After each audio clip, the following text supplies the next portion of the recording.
All right, I'm recording now. Let's do it. All right, I'm getting into character. You're closer to me. I wonder if I should zoom in. I'll worry about that later. Okay. You look very serious. I always like to throw stuff at you on Instagram. You know, like I like to be intense and just like see how you respond when I'm like, you know, raving about certain things. Man. You're always Absolutely. really polite when you respond. Bring it on. Yeah, I appreciate that. I'm me. Couldn't stop if I tried. That's good. That's how we love you. Okay. Hello, everyone. My name is Hemingway Jones. Welcome. Today, I am absolutely delighted to have on the show Drew Brown, the president of Farney's Pens, longtime presence on YouTube.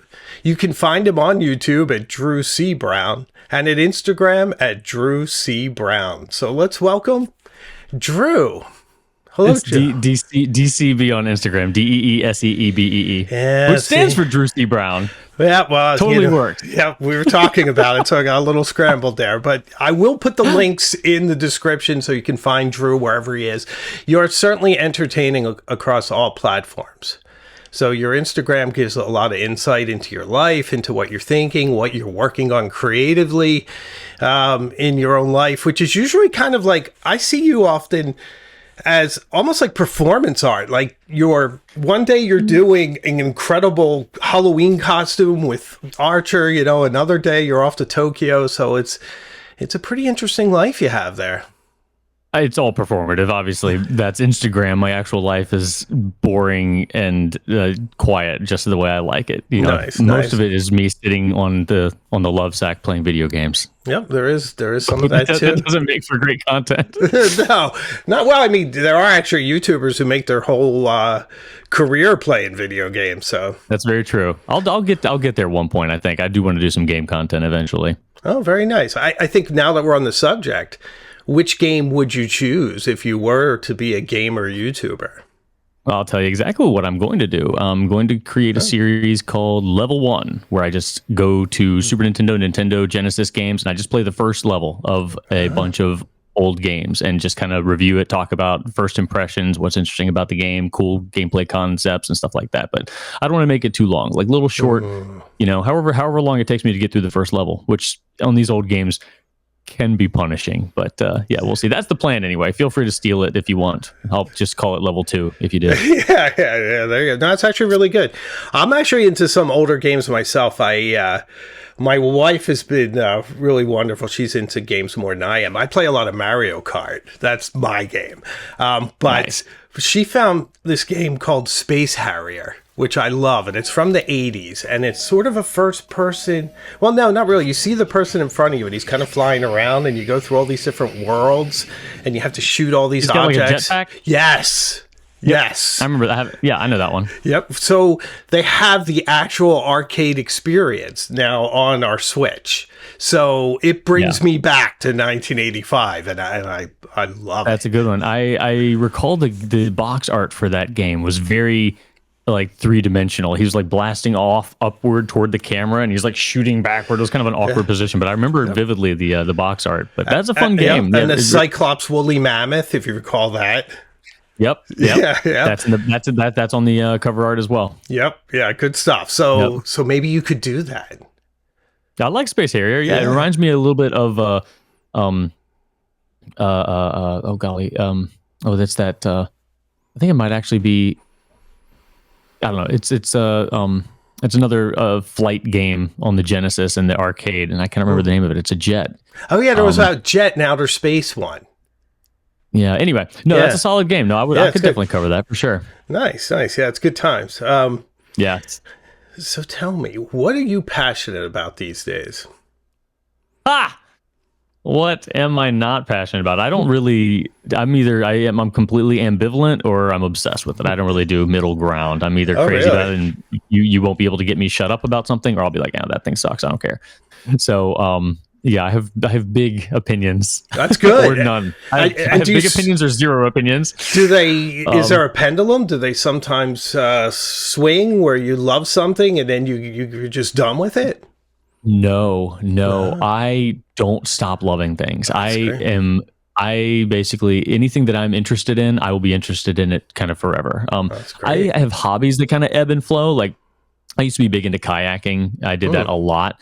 But while my proactivity in going out and getting the boats in the water has waned, my interest and passion for it has not. And if I got back into it, I would be loving it just as much as I ever did. But it's just the proactivity and the work that is kind of, Yeah, I can relate to that. No, right now, I think my newest passion, because I've collect retro video game cartridges, and I have a lot of those. And I've reached the point where I have kind of as many as I can get without paying really ridiculous amounts of money, which I'm not super interested in doing. I started collecting back before they were really pricey, and during the pandemic, prices really skyrocketed. Luckily, I started my collecting way before then, so I was pretty okay. So I kind of took a break on that just because the prices are crazy. But recently, I've been into one sheets, which are movie posters that are printed on both sides for use in theatrical displays, like the light boxes, the backlit displays. You have a few. Theaters. You've posted a few of those. I bought 2 backlit frames, which I've wanted for so long as I can remember. But in order to put posters in these frames, they need to be printed on both sides so that the light can go right through. So it's not white on one side. Yeah, that makes sense. Most store-bought posters are white on one side, which just acts as diffusion, so you don't get that punchiness. And it's hard to find these. It has to be side to side too, so it's printed sort of negative on one side, and positive on the other, so they line up. Exactly. Yeah. Oh, that's interesting. So I never thought about that. They're called one sheets. They're all 27 by 40, sometimes 27 by 41, but really they don't mass produce them just for fun. Really, they produce them just for the theater. So finding them can be a challenge. You can find new ones pretty easily. Like I recently got Transformers 1 and The Wild Robot. Those were like, for $14 a piece, nothing crazy there. But if you wanted to be like, oh yeah, sure, I want Ghostbusters, like, yeah, good luck. Because are you looking for that? Ones. Of course. You kidding me? I would love that. I want Indiana Jones. So me too. I've definitely looked at Indiana Jones. You can find Crystal Skull, you can find Dial of Destiny. I've contemplated getting Crystal Skull because the poster art was one of the last done by artist Drew Struzan, who was famous for doing all of the old indie artwork. Some of the Star Wars posters, Police Academy, Flintstones, the early Harry Potter. If you've known Goonies, Hook is an amazing one. If you've seen his art, he's a painter. He's phenomenal. So even though Crystal Skull is kind of mediocre, the art is still good. So I've been thinking about picking that one up. Oh, that's fun. But all the other ones are kind of Raiders you can't touch. Yeah, you're giving me a good transition here too, because I was going to ask you later, but we might as well get into it now.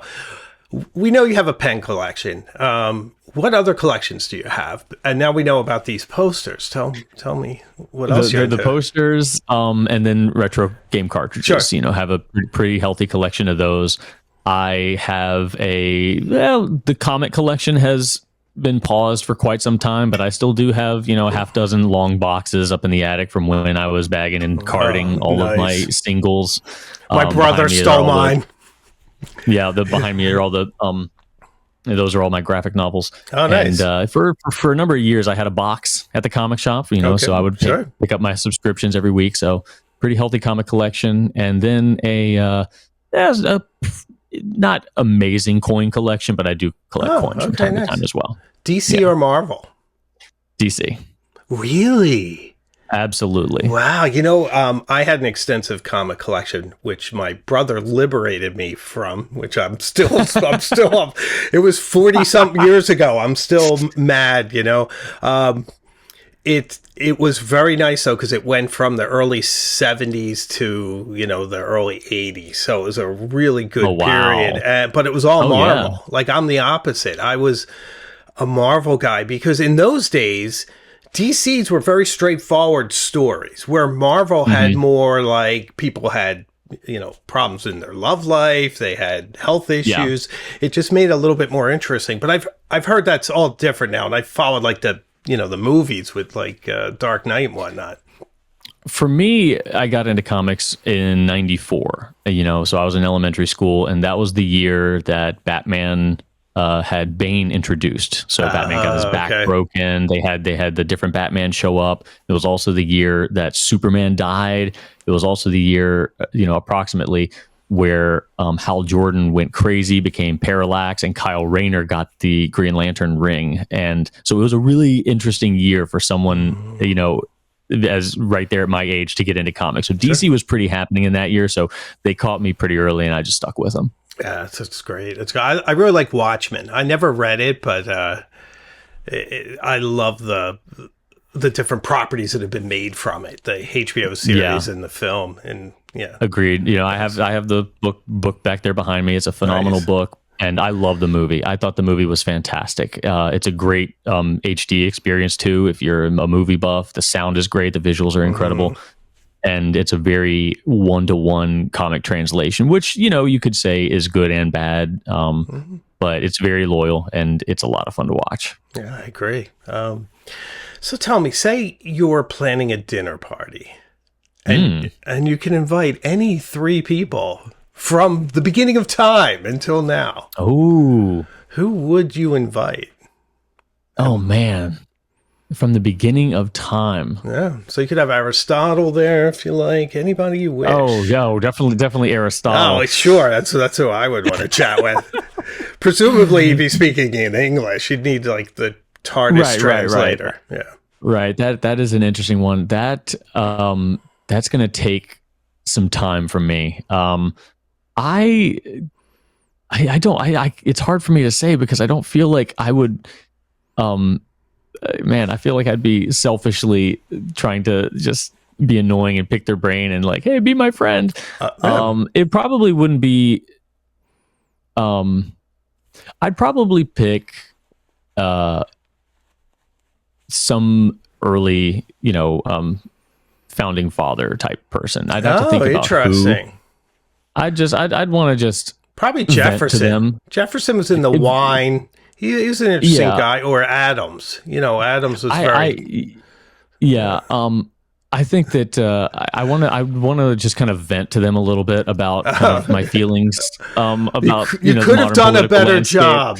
You could have found it better. I want to pick somebody that's going to be really pissed and so I can be like, yeah, I know, right? Right? Or get some quotes. Right. Yeah. Jefferson says you're doing things wrong. Right. Yeah. I would love to. Adams would get really upset too, I think. Yeah. So one of those two. I would probably get along better with Jefferson, but also he's I don't know. I think that Adams is a little bit more pragmatic, but he's also grouchy. So I don't know. He was a little cranky. Yeah. Jefferson be more fun, but he does definitely have some issues with his living arrangements. So I'd probably pick one of those two. And I'd be really disappointed if Adams wasn't pretty much Paul Giamatti, but right? Yeah, exactly. That's a good choice. Yeah. So, and then, let's see, I'm trying to think of, my favorite documentaries and things like that, I'd want to talk to. I don't know. It's interesting. I don't know if I'd have a lot in common with a lot of the folks that I kind of find inspiring and interesting. So I don't know how long that I'd be able to just kind of converse with them. Crickets, chirping, and you're like, yeah. Oh man, that's a big question. Let's see. I don't have just go from the gut. Just throw it out. Well, there's no wrong answer. Man, I don't feel like any of them are substantial enough. I feel like everybody that's popping into my head is just kind of like, the first person that popped into my head was William Shatner. Oh, really? Yes. Okay. All right. And that was Ernest Hemingway, William Shatner. And that makes me feel a little bit better. Yeah, maybe Kerouac or someone. I always thought it'd be interesting. I'd love to talk to Stephen King, actually. I'll put him on there. Okay, that's interesting. There you go. I would love to chat with Stephen King. I've read a lot of his books. I find him really interesting, and he's a weird dude. I'd love to just kind of pick his brain about some of the ideas that he's had in his writing lifetime. Loves to talk about writing too. Yeah. That would be fun. Do you write any fiction? Oh heck no! I'm a terrible writer. Oh, okay. Yeah, I just repeat the same words over and over again. I really have to try hard not to sound elementary and repetitive. But you're a very effective communicator. So and you tell a good story. So I think you could get there. I disagree, but thank you. And then I've always thought that I'd be able to chat a while with Adam Savage. He's just a nerd. Patton Oswalt's another nerd that I'd love to chat with one day. Who's Adam Savage? Adam Savage was one half of the Mythbusters. Oh, okay. I never really watched that. Did he wear the beret, or was he the other guy? He's the other guy. Okay. Gotcha. Yeah. Okay. Yeah, he's a big old dork, but I think he and I would be able to chat about a lot of fun stuff. Yeah, exactly. Yeah. For sure. Nice. Now, you listen to a lot of audiobooks, right? Rather, you're not a big reader. You're more an audiobook guy. Right. Now, I have read all of the Witcher books, in paper, and all of the Dark Tower books on paper, and a few more Stephen King's. I've got, and a couple pirate books I've read on paper. Cool. A fair amount. I'm looking at them now. I failed at Stephen King's 11/22/63. Never got through that one, but I liked it. Yeah. Mostly I do audiobooks. They grip me a little bit better. It has to be really, really incredible for me to get sucked in on paper. Gotcha. What's in your queue now? Well, I actually, before I lost my job, I was listening on my way to work to the Dark Tower for the first time, because those I'd only read in physical form. So I was about to begin Song of Susanna, which is the second to last book on the series. So that should be next in my queue. I just need to finish that. I've been kind of bothered at they've jumped around readers a couple times. I think they've got 2 different readers that they hop back and forth. I don't like that so much. I don't like it. I don't do a lot of audiobooks, but when I do, and they change, there was a project where people were reading Herodotus, and it was I think it was almost like crowdsourced, where you could just read some of it. It's pretty long, and it was very hard for me to go from one voice into another. Yeah, and they did the same thing with Game of Thrones. They switched readers, and they pronounce names differently depending on the reader, which bothered me. Now, The Witcher is a fantastic audiobook series because it's the same guy. He shifts his pronunciations of certain characters' names around a few times, but then he stabilizes and he's good. But he's got an incredible set of accents. And when he does the lady's voice, he does not like, "Hi, I'm a lady now." That bugs me. Yeah. He takes it just one octave down, and it's pleasant. He's very good. I just read things straight when I do that. Oh, okay. When I'm reading, to my daughter or whatever, I don't come up with different voices. Maybe I'm not the best reader, but yeah, I used to love doing that. Yeah, right. Yeah, I love doing voices. Yeah, we're still in that phase. She's 8. So, nice. Yeah. That's fantastic. Can you do any impressions? I can, but the interesting thing is that I'm terrified of them. A lot of folks think that I am just really outgoing and just ready to, goof off at the drop of a hat. But I've always told it like this: if there's a group of 20,000 people in an auditorium and every single one of them thinks that the Star Wars sequels are no good and that the prequels are way better, I will gladly stand up in front of all of them and tell them that they're wrong and go on a rant for about 30 minutes. However, if you tell me to do a Kermit impression in front of 4 people, I can't do it. Oh, no kidding. Because it's a performance. Yes. And I suck at performing. It's just when it's not me and it's not my genuine thoughts and opinions, I freeze up, I lock up. I failed drama for the year. Well, I wouldn't force you into doing anything uncomfortable. So but beside Kermit, are there other ones that you do?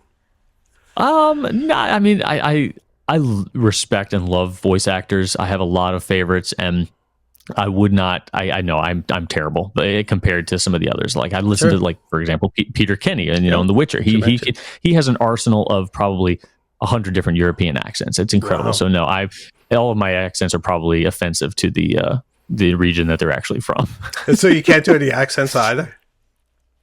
Oh no, To a child, they would sound amazing, but to anybody who knows any better, then no. I would keep that under your hat. But I'm sympathetic, I can't do accents either. I mean, I'm married to an English woman, and my English accent's terrible, and I have kind of a weird accent myself. So See, I know that to a casual, I could probably pull off an English accent, but to someone from England, they'd be like, you are from every single part of the UK combined, right? With one letter is this.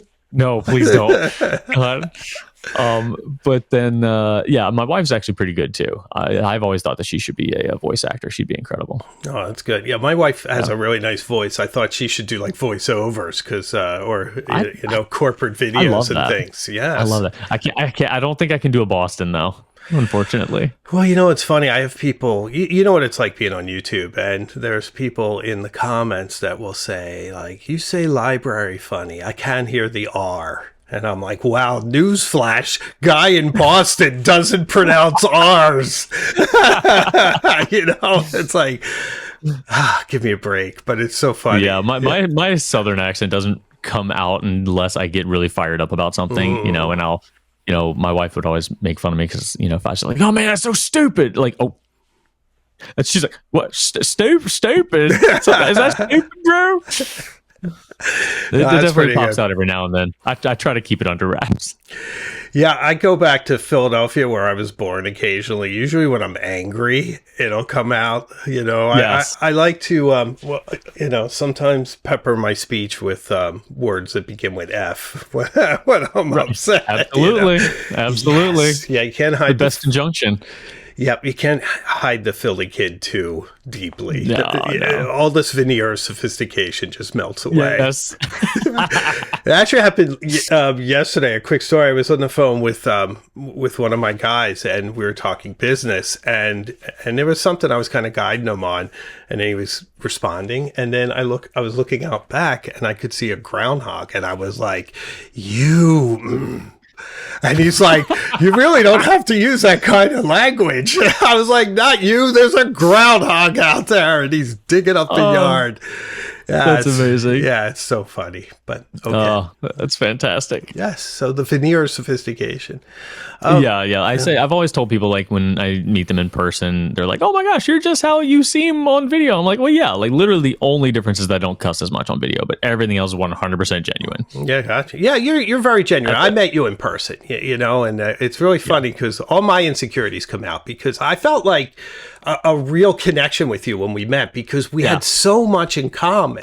And it kept coming up. And we went to some deep places for standing in the middle of a crowd at a pen show.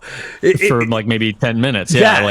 Yes, we covered a lot of ground. Yep. And then I left. I was talking to my wife. I'm like, wow, and it was like, it's so embarrassing. I shouldn't even tell you this, but it was almost like when I met like the cool guy at school, and I'm like, God, I really hope he liked me. I hope it wasn't just he was being polite. It was like all kinds of insecurities. It was like high school. It was so funny. I thought, and incorrectly, I thought you were going to be like, because you present such a well assembled persona. Like everything about you is so intentional, and I want to talk about that. And when we come back for my segment, sure. But so I just thought that you were going to be not nearly as kind and friendly and open and warm and welcoming as you were, but you absolutely were. Like you were just genuine and real. I'm like, well, holy crap! All right. Oh well, thanks, Mr. Jones. Oh, that's interesting. Thank you. First impression. It's always good to know how you come across because you never really know. And of course, the YouTube feedback, you don't want to base anything on that. No, you do not. Yeah, it's a little rough. Do you have a favorite word? I have lots of favorite words. Yeah. That you can say without me being demonetized. I like those words too. No, I'm a big fan of gumption. Ooh, that's a good one. Gumption's good. That's a little southern. That's a southern kind of word. What kind of gumption is that, son? I think for whatever reason it reminds me of gumbo, so it makes me happy. Oh, I love gumbo. Yeah, me too. It's really good. Yeah. And so I like gumption. I like. I'm trying to think of words that I don't get to use as much, and I get really excited when I do. Oh God, there was one just recently when someone said it, and I was like, "Oh, good job on that!" Yeah, good word. Yeah, I can't. Dang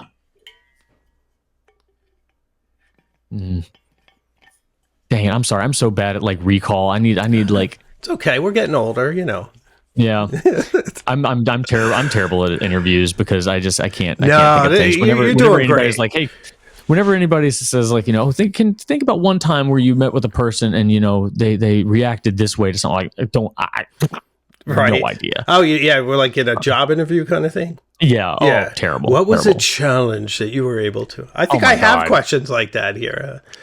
Yeah. Yeah. No, I'm It's well, okay. prepared to. Well, we can prepared to go be with disappointed. gumption. We can move on. I like gumption. Let's go. Yeah, gumption. let's go with gumption. I like gumption. How about a sound? Is there a sound that you love? Yes. Yes, that's an easy one. Okay. My favorite sound is, well, it doesn't exist anymore, unfortunately. Oh boy. Dunkin' Donuts used to have styrofoam cups, Yes, they do. and for a while, the extra large was like the last styrofoam cup that they still had. And when you pour coffee out of the styrofoam cup, if you're putting it in like a thermal beverage container of some kind, the sound, the little bubbly sound that cup made, it was like if butter could purr like a cat. Ooh. That's the sound. The glorious sound of polystyrene, ladies and gentlemen. It was it was like this echoey, buttery burble that just made me so very happy. Yeah. So every time I would do that, reference. I mean, yeah. Oh yeah. Yeah. Of course. Yeah. Yeah, I'm a Boston. big Dunkin' guy. Absolutely. Yeah, man. Just like Ben Affleck and the other Wahlberg, Donnie. Yes. They're doing the commercials now. Gotcha. But yeah, so yeah, pouring coffee out of a styrofoam Dunkin' Donut cup. Ooh. Absolutely. And which sound do you hate? I hate the sound of a beverage being continuously drank after. Well, I guess it just connected me to it like immediately. When someone sucks out of a straw and there's nothing in there, like just stop it. Like I hate that so much. In movies, when they do that, like no matter what they do, like no one just quietly sucks out of a straw in movies. It always makes that noise and it pisses me off. I hate it. Like stop. I see. Yeah, the extra sound effect. You need one of those. You need one little. You can stop as soon as you get one bubble in the straw. Just stop. Don't do it again. You don't need to. It's over. You're over. The drink is done. Stop. No patience for that. Okay. Well, I'll know. I'll be careful when I get to the bottom of my water bottle. Don't you dare. Don't you dare. I'll know. Not a fan of gurgling, I imagine. I don't know if it's Dunkin' Donut gurgle, then yes. A hot coffee gurgle would be pretty impressive. Yes. Yes, I'm very choosy with my gurgles. Yeah, for sure. Gotcha.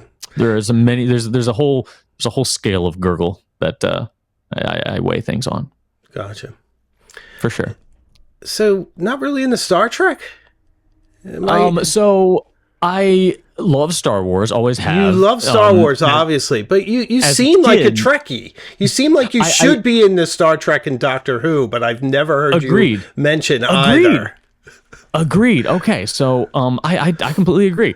I have tried Doctor Who. I started off at Chris Eccleston. Yep. Started on his, and I'm like, you know what? I should like this. Let's go. Started on his. Saw the mannequin episode, and I'm like, this is bad. This is bad TV. This is interesting, but this looks right. terrible. It's a first episode, so give them a little runway. And then I did. I kept going, watched a couple more, and I just could not get into it. Like the coloring was weird, and it's very low budget. Especially if you go back to classic Who, you got to almost think, and I from the 80s and the 70s, it's almost like watching a play, and that's sort of the mindset. I was not in that mindset. Okay. I could not get into it. I'm like, I want to like this. Like the concept, I loved the whole groundwork. I loved, and I watched the episode. I got up to the episode past where they went to space and they saw the last human being where her face was stretched across a canvas. I got to that. Yep. I think I got a couple episodes after that too. So I went long enough. I felt you did. Kind of like, you did. If you didn't connect, I get it. I mean, David Tennant did a good job. I could probably send you a list of some episodes. Here's what I did. I was so fascinated by the concept that I wanted more of it. So I watched Eccleston's last episode and Tennant's first. And then I watched Tennant's last episode and Smith's first, just totally ruining the story for me. But I was so fascinated by the transition of the Doctor. I love that bit. Cool. Like, and whenever I tell anybody that I watched, Tenant's it was the last two. The final I don't two want to episodes. go. I think it was on his final. Oh my god! Yeah. Oh my god! Yeah. When someone says that I just skipped to the last two and didn't see anything, they're like, "Why did you do that?" I get crazy? so emotional every time I watch, and I even like Eccleston was like, "Rose, you were fantastic," and you know what else? So was I. It's so good. Goes. Go ahead. I'm sorry. The transitions were so much fun. Sure. So I was in love with the concept, but the actual episode to episode thing, it just never hooked me. And likewise, TNG I watched, and I was like, you know what? I'm sick. I have a fever. I'm just going to all weekend. I'm just going to lay here. I'm going to watch Star Trek: The Next Generation for the first time. And I made it through all of season 1, all of season 2, and I enjoyed it. I thought they were excellent. You know, they were pretty low budget in the beginning. I loved all the ship episodes, not necessarily the Let's Visit a Planet episodes. Right. A lot of those. There were, and everybody was just like, all right, everybody's got a perm and kind of like some rags that they're wearing or something, but all still look kind of 80s and 90s. Yes, very, very. And then I realized that every time I thought about Star Trek, I felt kind of ill because I was so sick when I watched it. Well, that's not a good experience at all.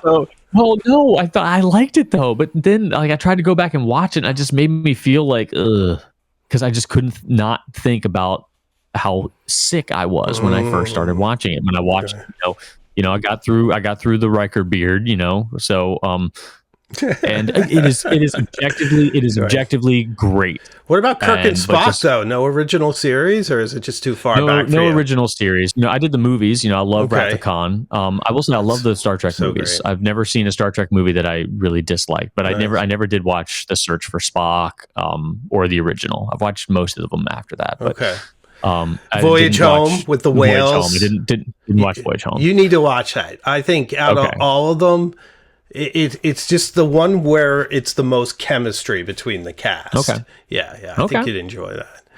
So while we're on the new ones, Oh yeah, they did a really nice job with those. Definitely. I hope they do something else soon. Me too. Is there kind of a like a film that's bad that you love?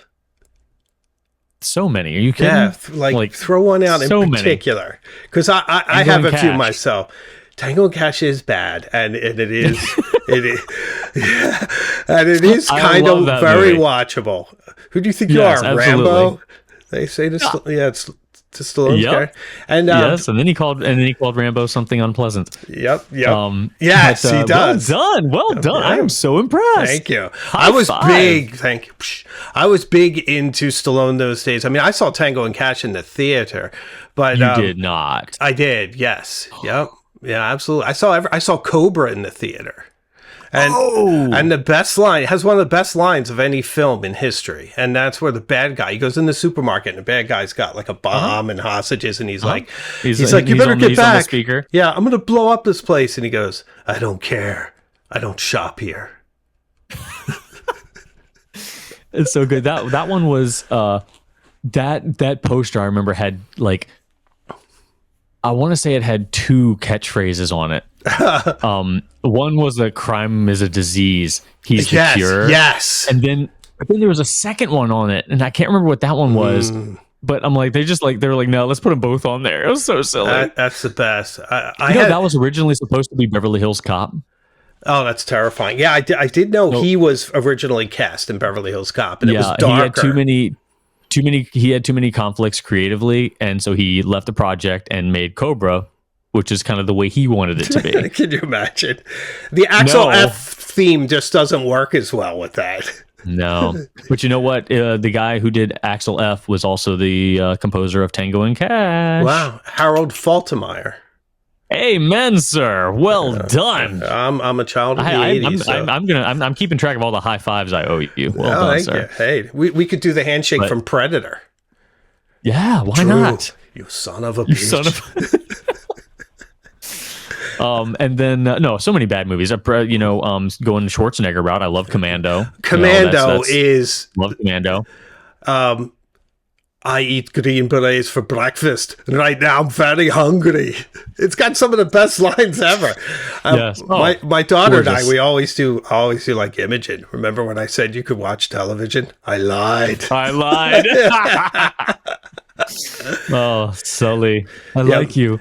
Yeah, that's why I'm going to kill you last. Yes, I had that absolutely. poster.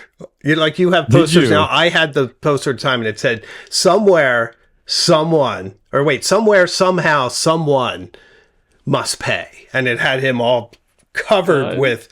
I even bought the watch. There's a recreation of the watch he wore in Predator and Commando, and I had to have that. Wow. Yeah. Do you want to know, speaking of bad 80s movies and movie posters, Yes, I did please. buy I did find one 80s poster that was very affordable because it was not at all popular. And that is Showdown in Little Tokyo. Oh my God, that was Brandon Lee's first movie with Dolph Lundgren. It was one of his first movies. I think Rapid Fire might have been. Oh, his maybe. First. I thought that was second, but you could It be might right. be. It might have been. It might have been, but yeah, they were right up there. Yeah. But no, I have that one sheet, so That's great. it was like $9.99. I love the obscurity. I live in those kind of films. So to same. me, I Buckaroo love 'em. Banzai, which I mostly just watch the ending credits over and over again. 1984, Peter Weller. Yeah, I love Peter Weller's great in RoboCop. Just some Fantastic. yeah, really good stuff. So Absolutely. No, I like a lot of bad movies. I do. I very much do. And honestly, one of the most recent ones is well, I won't even say this is bad because I'm a defender of this one. The Phantom, starring Billy Zane. yeah. I will say that movie, while not amazing, is just as good as it ever was.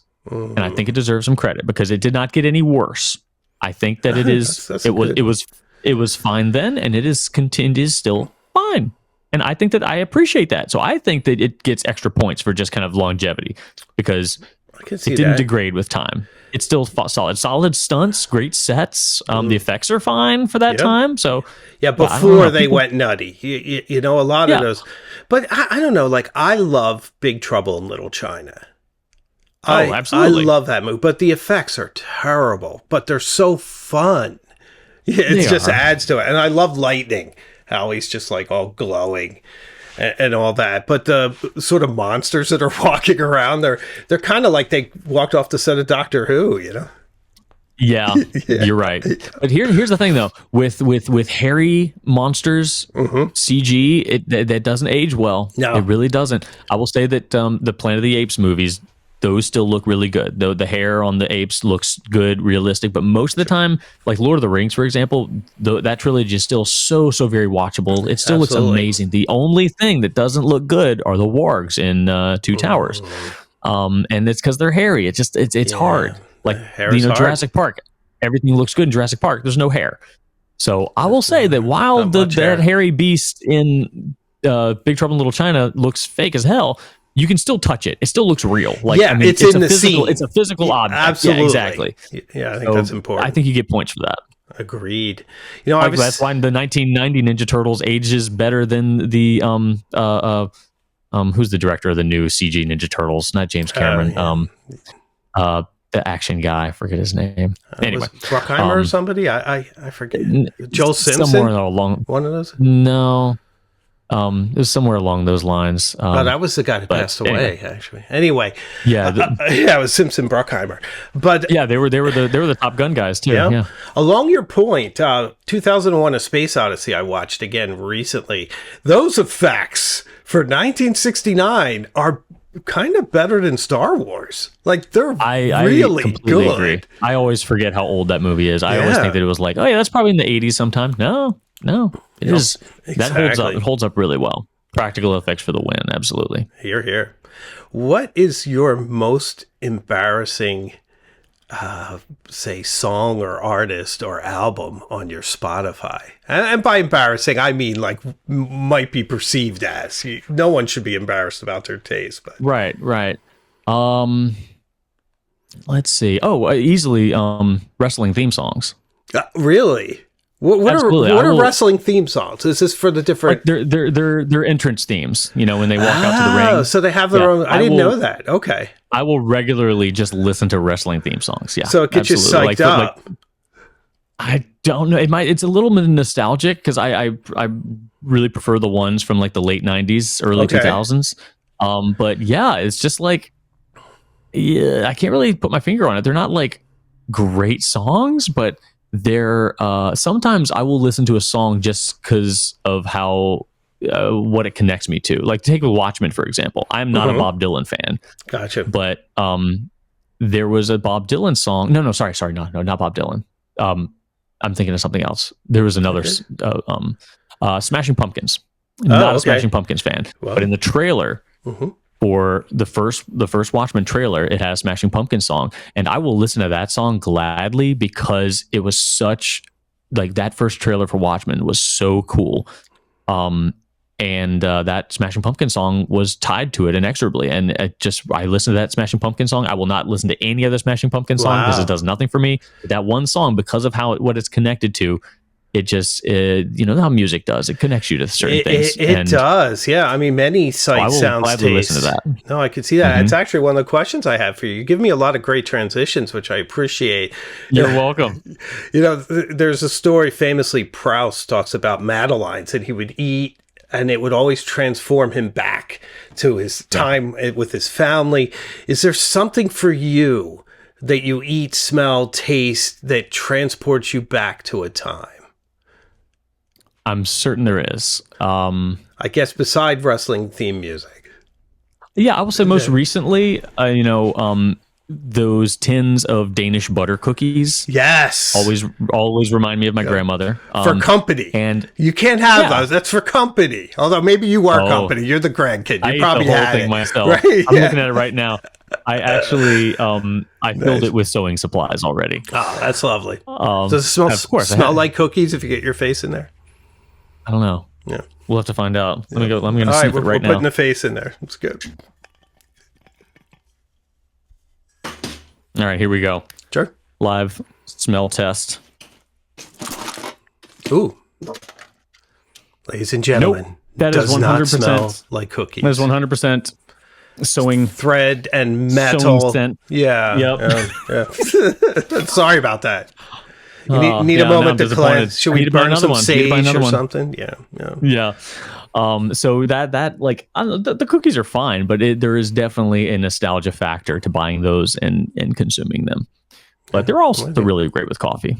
But no, I do a lot of things because of either the comfort they bring me, the reason I'm drinking out of this red cup is because it reminds me of being a kid at Pizza Hut. So I bought these red cups. I was going to say that's a Pizza Hut cup, and I've seen your affinity for Pizza Hut. So yeah.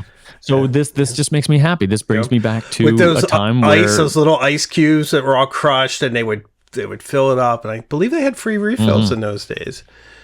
I believe so. Salad bar, arcade game sometimes. Yep.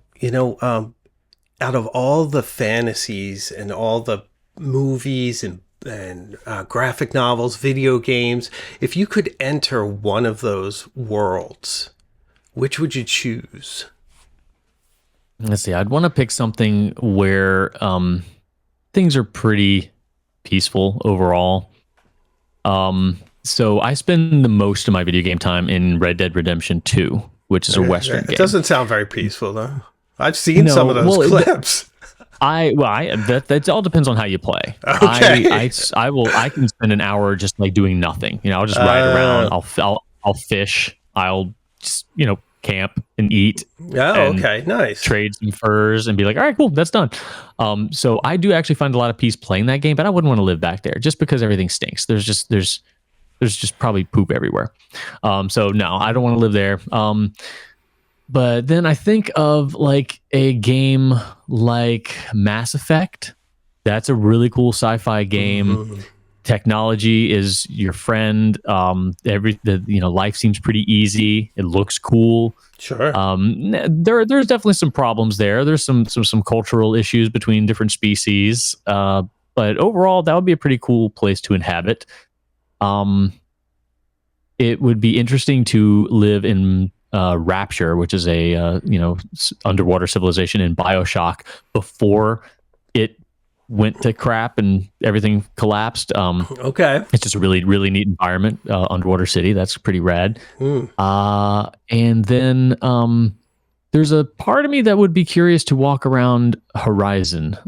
There's two games in the Horizon series, Zero Dawn and Forbidden West. Okay. And it's a really pretty game that centers around, an Earth that is far, far past a global apocalypse that almost wiped out humanity. Everybody's tribal now, but there's a ton of overgrown cities just like covered in flora, and I love that. I love that in The Last of Us, like that kind of. It is, yeah.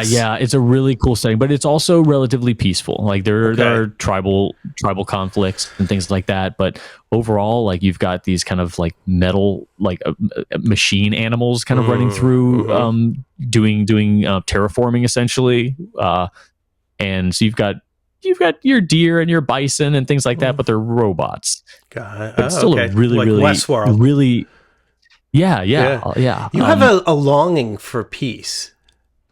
Have you noticed that? Well, when I play games, that's what I play them for. My but it's gaming been a time theme, is not this whole conversation. There's this theme, like you like tranquility. I am all the personality profiles I've taken and stuff like that. Harmony is a very consistent theme within, whatever, quiz is diagnosing my personality. Sure. I feel like I do seek harmony. And when I play games, it's usually late at night. I am not a competitive person. I don't like playing with others. It's not a social thing for me. It is I'm done with my day. I'm relaxing. I'm entering another world. I am finding just it's like meditation almost. So that's my wife does that with Animal Crossing. That's kind of her thing. She like builds this whole world. And I like a good action-packed game. Like I love God of War, but I'm not like a Call of Duty, online Fortnite, whatever. I don't murdering people. That's too much. That's too much. Gotcha. All right. Well, I feel like I've kept you a lot, but I do want to go through a little game. Are you up for a little game? Yes. Okay. Please. So this is a movie quote game, and the theme is films from the 1980s. And oh no, what will I do? I know. I thought it would suit you. I tried to make it easy, but kind of fun too. So let's see how Drew does. First quote: "Stay gold, pony boy." Oh, I've never seen this movie. But oh god. No, I know this quote, but I have never seen this movie. I'm going to draw a blank on that one. Outsiders. Yeah, I've never seen Outsiders. It's quite good. I know, and I know I could, name half a dozen people that are in it, but I have never seen it for whatever reason, which is ridiculous. That's good. I know Ralph Macchio, Tom Cruise is in there. One of his early role, Patrick Swayze. Yeah. And I think oh gosh, who's that guy that I always forget? He was in Something About Mary. And anyway, Matt Dillon. That's him, Matt Dillon. Yep, exactly. Okay. Yeah, I need that one. That one's on my list. I've never seen that one. I've never seen Warriors either, which is crazy. I had Sully in it. You know the guy who played Sully? Warriors, come out and play. Okay, I could have used that. I could have used that quote. Yeah. Okay, here's another one. There can only be one. Oh, well, that is Highlander. That is, of course it is. From the dawn of time we came, moving silently down through the centuries. Yeah. Living many secret lives, struggling to reach the time of the gathering, where the few who remained would struggle to be the last. No one has ever known we were among you until now. Here we are, Queen, born to be kings with princes. Oh my god. That's another bad movie that I like. Oh, me too. I mean, but thematically, it's awesome. Thematically, it's awesome. It's absolutely. So good. And I love There's No Time for Us. The whole, I love that whole love theme. So good. Yep. One time my wife was listening to a Sarah Brightman cover of Who Wants to Live Forever. Yeah, that's a title. That's what I was reaching for. Thank you. And I was like, that's from Highlander, right? She's like, what? Yep, exactly. She's like, this is a great song, though. I'm like, that's fine. It can be great and still come from Highlander. Right. It's all right. But yes, Queen wrote like a half dozen songs for that movie. They did, because the filmmakers saw what they did with Flash Gordon, which is another great soundtrack. Yes, it is. And another great movie. We didn't even talk about that. We should have. I haven't seen Flash Gordon. You need to see it. And by great, I mean terribly great. Like literally awful great. I'll put it on the list. Okay. Let's move on with the quiz. Yeah. It's all in the reflexes. Oh, well, Big Trouble in Little China. Obviously, that old Jack Burton. That's right. What do you say when a 10-foot goon puts the back of your favorite head against a barroom wall? Oh, my God. Okay. The appropriate question is, when the hell are they? Oh, Back to the Future. That was I had to throw that in for you. Yeah. That was when he sent Einstein back to the future, I think. Or into the future. Yeah. Okay, very well. Well done. Love it. Yep. Dr. Emmett L. Brown. Yep. Great character and so perfect. Can you imagine anyone else playing that part? Absolutely not. No, certainly not. Okay. Mm-mm. Whether I'm ready or not, you've been more than fair. Oh, I don't know this one. Not even close. Not even an inkling. Really? Excuse me, you wouldn't happen to have 6 fingers on your right hand? My father was killed by a man with 6 fingers. Oh my God, that was Princess Bride? It's Princess Bride. Remember when what was the say the first quote again? It's whether I'm ready or not, you've been more than fair. He climbs up the cliffs of insanity. Yes. He gets to the top. Oh my gosh. When he's like, I give you my word, you will make it to the top. And then he's resting and they're talking. And then he goes, okay, are you ready? And he goes, whether I'm ready or not, you've been more than fair. Yes, 100%. One of my favorite quotes. That's shameful. No. Yeah, I so many people love that movie. And I enjoy it, but for whatever reason, it has not been one that really connected with me. I didn't see it when I was a kid. I saw it, after I was about a teenager, and I was like, okay, this is good, but I don't have nostalgia for it. So that might be why I don't revisit it. I think it's perfect. It's one of the perfect films to me. Like I think it is. Yeah. I think it is, and but just because it didn't connect with me doesn't mean I don't agree that it's perfect. Because so many other people that love that movie to death. And I enjoy it, but I'm okay seeing it like once every 10 years. Never go up against a Sicilian when death's on the line. Oh wow, you did that pretty well. Oh, thank you, my Wallace Shawn. That was a solid Shawn. Thank you. Give you 5 Shawns for that one. All right, next one. I'm your boyfriend now, Nancy. I actually don't know this, but I'm gonna guess Nightmare on Elm Street. Yes, well done, bravo. Nancy, I know Nancy's the main character. 1984. Also, I wanted to make it kind of easy. I tried to find ones. Yeah. Okay. Yeah. I forget Nancy's last name. She was the main character in a couple of them. She came back a few times. Yeah, I kind of forget it too at the moment. I don't know why, but that was I forget her name too, Vanderkamp or something. I can't remember. She was good though. That was also 1984. Nightmare on Elm Street was Johnny Depp's debut. Yes, you get sucked into the bed and blendered out. Yeah, pretty interesting practical effects in that one too. Yes, very. Yep, that was terrifying to me at the time. Yeah, absolutely. Yeah, absolutely. Okay, we're almost there. He became an obsession with me until I realized there was nothing within him, neither conscious nor reason, that was even remotely human. No. I don't know. Your kind of your inflection makes me think like Hannibal Lecter or something Close. Like that. But it's Donald Pleasance. In what movie? Halloween 2. Dr. Loomis. Dang it. Yeah. I've seen all the Halloweens, but I saw them like we went through my brothers and I went through like a horror just splurge, and we watched all of everything within the same like year. Okay. All the Hellraisers, all the Halloweens, all the Nightmare on Elm Streets, all the Friday the 13th. So I've seen them all, but I've probably seen we were biggest fans of Friday the 13th, so I've seen those more. Okay. And then I would probably say we've seen all the Puppet Masters. We've seen a lot of garbage. Yeah, but garbage is fun to watch. Too, some of those are great. Oh, absolutely. Yeah, we've watched a lot of garbage, but yeah, I don't recall a lot from Halloween. Okay. We watched them all, but none of them really stuck with me too bad. Okay. How about snakes? Why did it have to be snakes? Well, yeah, of course, that is Raiders of the Lost Ark. Okay.